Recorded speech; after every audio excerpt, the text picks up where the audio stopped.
Now, girls, for today's What's New segment, we wanted to invite on the couch a special guest. She is no stranger to longtime 100 Huntley Street viewers, as she was a co-host for a number of years.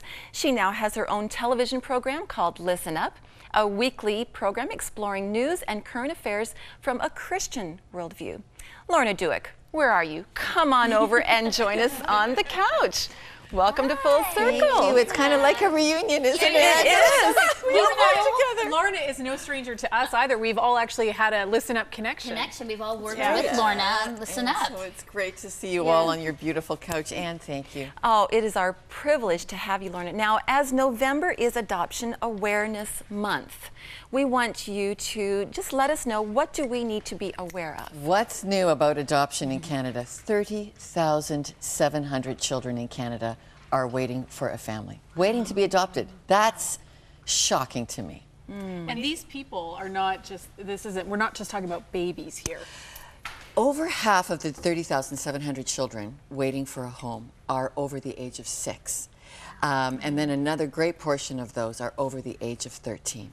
So these are kids who, through no fault of their own, have experienced family breakdown and just a lot of woundedness. So what's the solution? Is there a political solution for this? Is it more a community solution? How do we take 30,700 kids and make it to 0, if possible? And make it to 0. Okay, what do you want to start with? Political solution or family solution? Let's try political. Okay. One of the issues is there are a lot of Canadians who really care about this. There's an Ipsos poll done who says, yeah, over half of Canadians say I'd be willing to consider adoption, but fewer than 1% actually can. And there's actually, in this province of Ontario alone, 1,000 people who've had a home study done, they've been approved to adopt a kid, and they just can't get the paperwork through. So what you have politically is not enough resources at Child and Family Services assigned to place children. So it's a very complex thing, and that's one of the big issues, is that we need to say to the government, family services, the placing of children, that's where we want our tax dollars to go. We want workers making the connection between my wish, that child's need. So you got to talk to your politicians in every province, because adoption is a provincial thing. There's no big federal body saying we'll take care of these children, which is part of the problem. There should be a federal task force out of that government level saying children are our priority. But right now it's provincial, every province, so lobby your local politicians. Now, I know you have covered off on this on Listen Up, and you've actually brought a clip to us. Yeah, because, you know, the fear is that if it's not a little baby, it will be too challenging to adopt. That's always a red flag for people. Oh, I wanted a little baby. So we thought we would show you a girl who is now reflecting back on her adoption when she was 5 years old, is when she was adopted. Take a listen to the story of Vicki Mansell. She first walked through the door of this house. She was a 5-year-old, having just lost everything and everyone in a devastating fire started by her biological mother. But this house would quickly become home. I bonded with my mom almost instantly. I guess from a child's perspective, I needed a mom. I knew I didn't have one anymore, and I needed one. Sorry. And so what was your new mother like? She was so nice, and she was so welcoming. I got set up, I had a bedroom upstairs, and I had like a pretty room, like and I had toys, and she gave me pretty dresses to wear to church, and just things that a little girl needs, I had.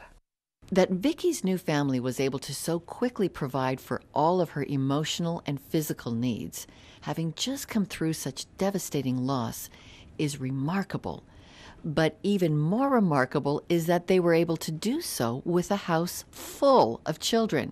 So how does this former foster child feel about the crisis in care for more than 30,000 Canadian children waiting for adoption? It hurts me just to think of that, because I know not all kids get as lucky as I did. I think people need to understand, like, I'm sure I've heard it described as damaged, like the child is damaged, and that's more than they think they can take on, but I don't think it's that hard. if you provide children with what they need, it shouldn't be that hard. I wish people knew how badly they're needed, and I wish people understood how important they could be. Wow. Yeah. So what do people do, Lorna, in this? Well, I think it's time we educate ourselves that older children over the age of 6 are waiting in Canada for these forever families, for homes like all of ours. And Canada's waitingkids.ca is a great place to start. Be patient with yourself, take the time to make a password, read the children's profiles.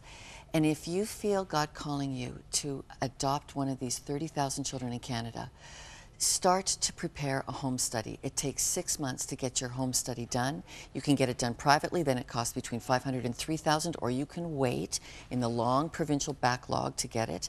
And it's going to take you probably close to 2 years from what you feel today to welcoming a child into your home just like that. And I think it's time that we start talking about this in our communities, in our circles, in our churches. If every church in Canada took a child, if one family from every church in Canada took a child, we would have this problem solved. Now, adoption has always been very close to your heart, hasn't it, Lorna? I'm adopted. I wouldn't be on this couch if Mom and Dad hadn't taken me in. Melly. I know. It is. It's one thing. 100,000 of us. George's daughters. Well, and I have several adopted members in my family too. Yeah. So do I. So we're all sit here impacted by people that cared, that stepped out in courage to adopt and give us a home and opportunity. And I think that if viewers are watching this, it's like, this really is the real reality. You see this is that the impact that it makes for generations and generations and on. And it's also a chance to really be redemptive, isn't it? Yes. Canada's waitingkids.ca. Pray about it. Thank you, Lorna Dueck, for joining us on the couch and for educating us all on the need that is out there. You're welcome. Thank you.